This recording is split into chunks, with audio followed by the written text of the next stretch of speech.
This show is awesome. It is insane, it is crazy, and it's also awesome. Oh my god. Hello everybody. Thanks for tuning into this video today. I really appreciate it. By the way, early warning, I'm going to tell this right now. There are going to be spoilers in this review, so go watch season 1 first, then come back here. So this show might just be my favorite sports anime right now. At first it was Haikyuu, now it's Blue Lock. Like, this season was insane. That's how good it is. Where on earth do I begin? Okay, let's start with what I liked. Firstly, the animation is incredible. The animation with their ego and things, and their eyes, and so much. And when the characters evolve as well, especially Yoichi Isagi, whenever he evolves, you can see the puzzle pieces coming out of him and then forming back. That is such great visual storytelling, and I really love that. So it's not just this moment, so many other moments, like Baro's character. So when he says that if you are going to be the hero of this, I'm going to be the villain, and from behind he just goes in with that black lightning, and that's so cool to watch. Oh my goodness, this show is insane. And it's not just that, like, I got so much goosebumps and chills just from the animation that I'm seeing alone in the show. It is that cool. I hear, okay, side note, alright, I hear a few criticisms from some people that because of the animation, the show is not very realistic for them. But here's the thing, that is what made this show so epic for me in the first place. Like, all the black lightning, all the aura of the ego, that's so cool to watch, and I got chills and goosebumps from it. Like, I love it. So yeah, that's that. The animation is incredible. Now let's move on to the characters. What can I say? These are, okay, remember how like other sports animes with team sports, like maybe Haikyuu or Kuroko no Basket, they say that friendship and teamwork is very important. Like Haikyuu, for example, they say 6 people in a court, you're not the only one, so work with others and things like that. This show is the complete opposite of all those. Each character has their own ego, each character wants to be the striker. So oh my goodness, even though soccer is a team sport, each character have their own ego, and that is so unique about this show. That one thing sets this show from any other sports anime that I've seen so far, and it makes it unique and amazing. This is clearly the best sports anime for me. That is how insane it is. Like, so it's not just especially when the characters are evolving, especially Yoichi Isagi and Baro's character, and even Bachira's character. By the way, Bachira is my favorite character in the show. Especially when these 3 characters evolve to get better, I'm just getting chills and goosebumps all over. It is that incredible. Like, oh my goodness. I really love all the characters. Every single character in the show I really like. Even Mr. Ego, I really liked his character as well. And the stakes of each character is surprisingly very high here, especially here. Like, if you lose your soccer career, you can say goodbye to that. That is how insane the stakes are. And yeah, even characters like Kunigami and Yudai and Bachira, I felt so sad for them, especially Kunigami and Yudai.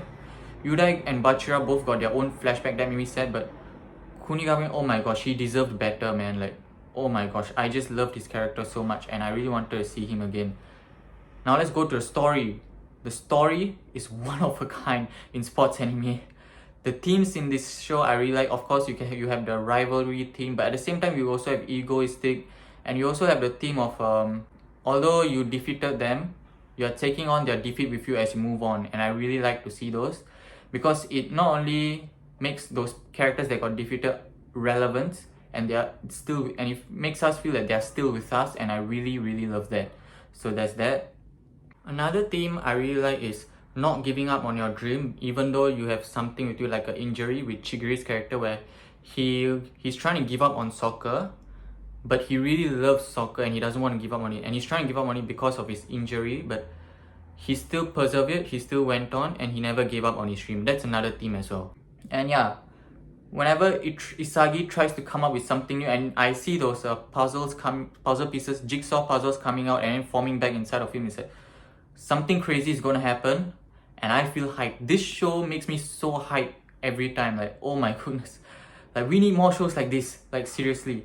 And yeah, so great visual storytelling. So many other characters also had that, not just Isagi's character. And yeah, there's also the relationship between characters that I really liked. For example, my favorite relationship is between Isagi and Baro. Like that match they had together, when Baro just came from behind him saying that he's gonna be the villain, and it's like, he's evolved and he looks so cool. Like, he has the coolest evolution in the show, probably just next to Isagi for me. And these are not the only great characters. I've said it before, every single character in the show is amazing, but I'll probably never finish this review if I keep talking about every single character. It's just that insane. So yeah, and it's just awesome to watch. The way they form their chemical reaction, I really like all the chemical reaction. The way they formed it is very creative, and I really like those. The show is definitely very different from other sports anime, like I've said before. That makes this show, the story in the show, so unique and different from every other sports anime. And this sports anime stands out for me right now compared to the others. Like Hajime no Ippo and Haikyuu and Kuroko no Basket, this sports anime stands out to me like a lot, and I really, really love that. And yeah, this season was incredible. I can't wait to see what they bring us in the near future. But before that, I just want to say I had a few tiny drawbacks. Just a few. Firstly, it's a very tiny drawback. The Japanese voice acting was great and all, but they need to do better with the English dub. Not the English dub. The English voices. They need to do better with them. Like at the last 2 episodes, you get some English voices. They need to do better with those. So there's that. And I'm not saying they're bad, but they just need to do a bit better. Alright, that's all I'm saying. Then there's also this character called Anri. She's the female character in the show. I wish there was more of her also. These are very tiny drawbacks. Overall, I'm gonna give this show a 9 out of 10. This show is incredible. It is a must watch. If you haven't seen it, I don't know what you're doing, because this is a spoiler review. So go watch it. This is my very short review of it. So yeah, see you next time. Thanks for watching.